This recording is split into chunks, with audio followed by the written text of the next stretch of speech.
18 wins, 0 losses. The most dominant regular season any team had ever produced in the history of the NFL.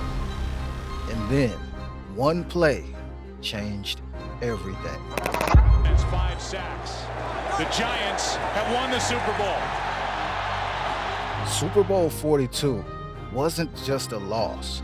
It was the night the most unstoppable team football had ever seen, a team that had spent an entire year making the rest of the league look completely irrelevant, walked into the biggest game of their lives and watched immortality slip through their fingers in the final minute because of a helmet, because of a catch that had no business being caught, because of a New York Giants team that had absolutely no business being on that field. And what happened in those final 35 seconds told you everything you will ever need to know about what perfection actually costs. The 2007 New England Patriots were not a football team. They were a statement. After a 2006 season that ended in the AFC Championship, so close but not close enough, head coach Bill Belichick and quarterback Tom Brady came back the following year with something to prove, and they proved it against every single person they played. The offense was a weapon unlike anything the league had seen before. Brady threw for 4,806 yards. He threw 50 touchdown passes, a record that didn't get touched for years. Randy Moss, written off by 2 other franchises, caught 23 of them in a single season. Another record. Wes Welker was everywhere. The tight ends were mismatches nobody could solve.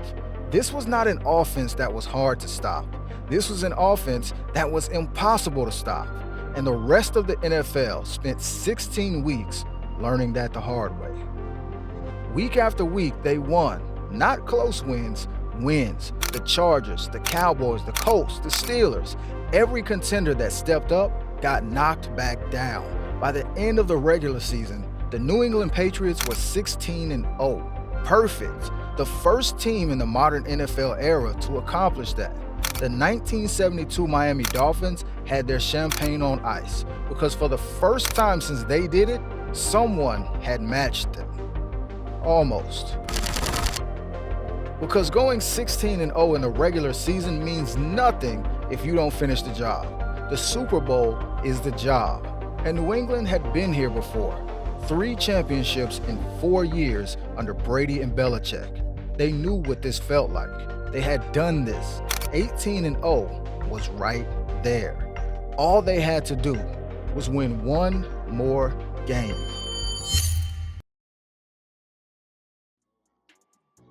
But this season wasn't clean, and you can't tell the story of the 2007 Patriots without talking about what happened before Week 1 even started.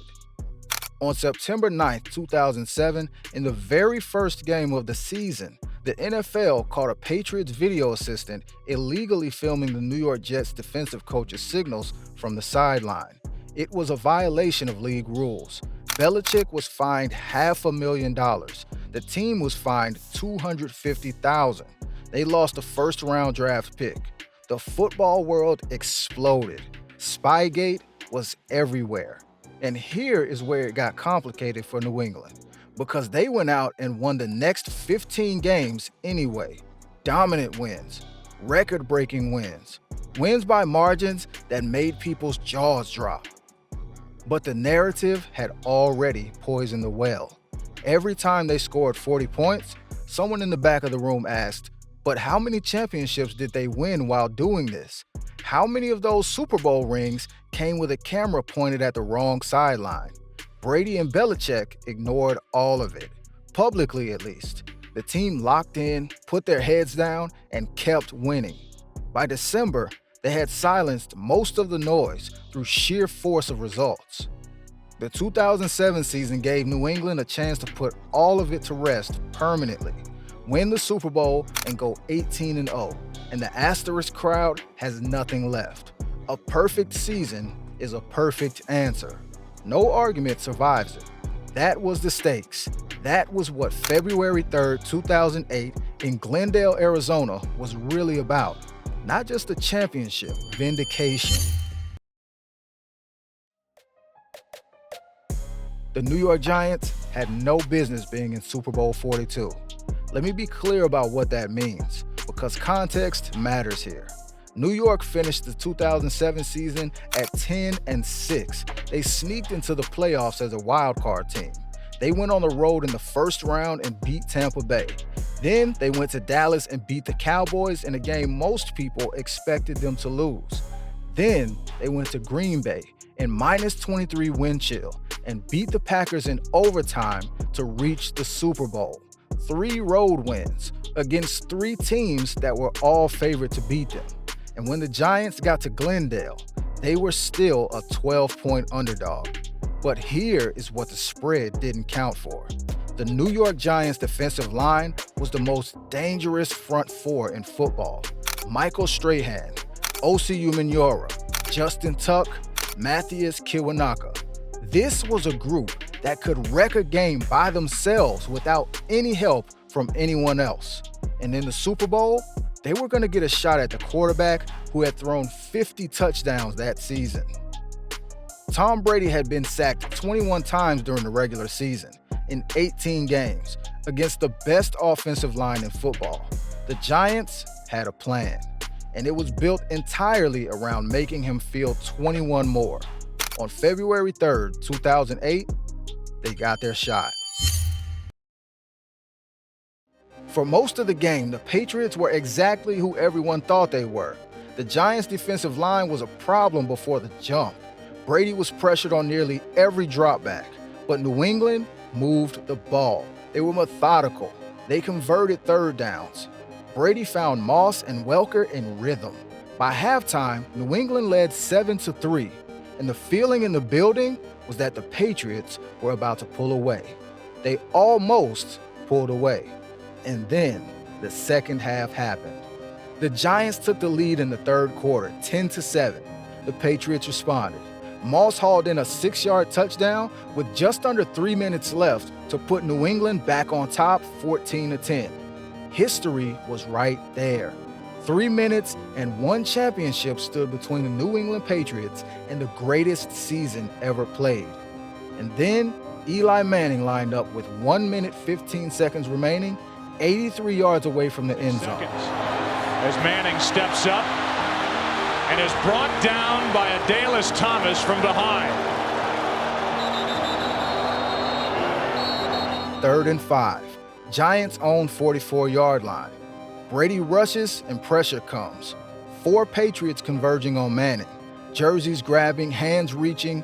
Any other quarterback, and this play is a sack. The drive dies. The Patriots win. But Eli Manning somehow spun free. He stumbled forward. He reset his feet. He launched a prayer 32 yards downfield to David Tyree, a wide receiver who had caught exactly 1 pass in the entire regular season, who leapt, got his right hand on the ball, and somehow pressed it against the side of his helmet as 2 Patriots defenders hit him. He went to the ground. The ball stayed there. Helmet catch. First down, Giants. The stadium lost its mind.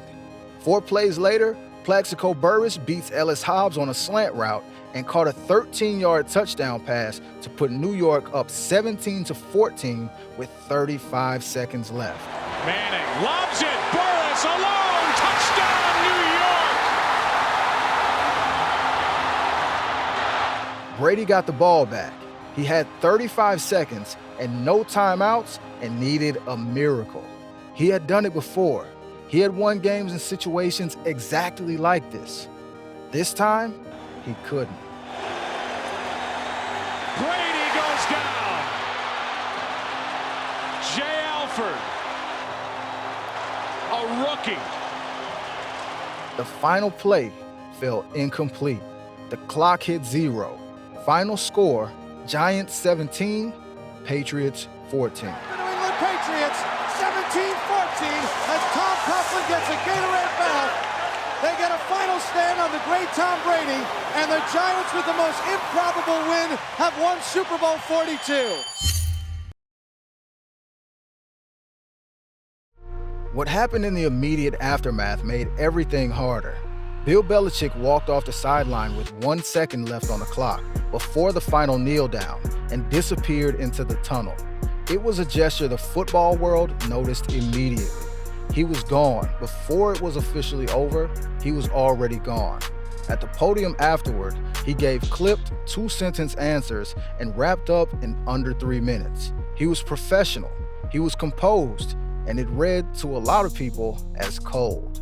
The football world had a take ready the second the final whistle blew, because here's what happened the moment New England lost.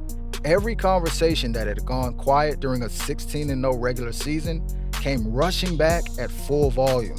Spygate, the stolen signals, the draft pick, the fine, all of it. A perfect regular season had kept those conversations mostly at bay. You can only dismiss results for so long.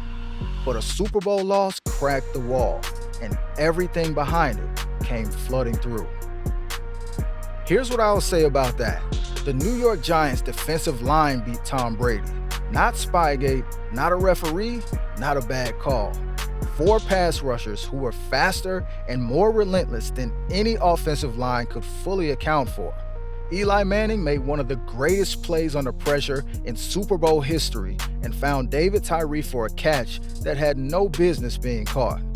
That is what beat New England, a better team on that specific night. And yet, the story that survived, the story that gets told every February when this game comes back around, is almost never about what New York did. It's almost always about what New England didn't do. About Brady's final drive falling short. About Belichick leaving early. About whether the dynasty was real or was always propped up by something it shouldn't have needed. That imbalance in how the story got told, that's what stung the most for Patriots fans. And it still does. Here's what I keep coming back to when I think about the 2007 New England Patriots and Super Bowl 42. They built something that the NFL had never seen before and has never seen since. 16 regular season wins without a loss, 50 touchdown passes, 23 receiving touchdowns, a defense that bent without breaking, a coaching staff that had answers ready for every question anybody put in front of them for 23 straight weeks, and then ran out of answers in the 24th. If Brady hits Moss in the back of the end zone on that final drive, we are having a completely different conversation about the 2007 Patriots forever. They are the greatest team in NFL history, full stop. The dynasty gets its crown. The Spygate noise disappears under the weight of perfection. One completion, and history gets written. Instead, Super Bowl 42 became the defining moment of that era in the worst possible way. Not the 50 touchdowns, not the 16-0, not the records that fell one after another from September to January. The defining moment became a scrambling quarterback who had no business escaping and a receiver who caught a football with his helmet. That is not fair, but sports never promised fair. Think about what was actually lost that night. Not a championship. Brady would win more, not a legacy. Belichick's place in football history was already secure. What was lost was the cleanest possible answer to every question the dynasty had ever been asked. The chance to make the argument simple. The chance to be undeniable. The 2007 New England Patriots were the greatest team that ever played a regular season in the NFL. They went 18-1, and that single loss to a team nobody picked on a catch nobody expected is the only thing most people remember. One drive, one escape, one helmet. The night a perfect season became a footnote. Drop a comment. Is the 2007 Patriots loss the greatest upset in Super Bowl history, or does something else take that crown? We might cover it next.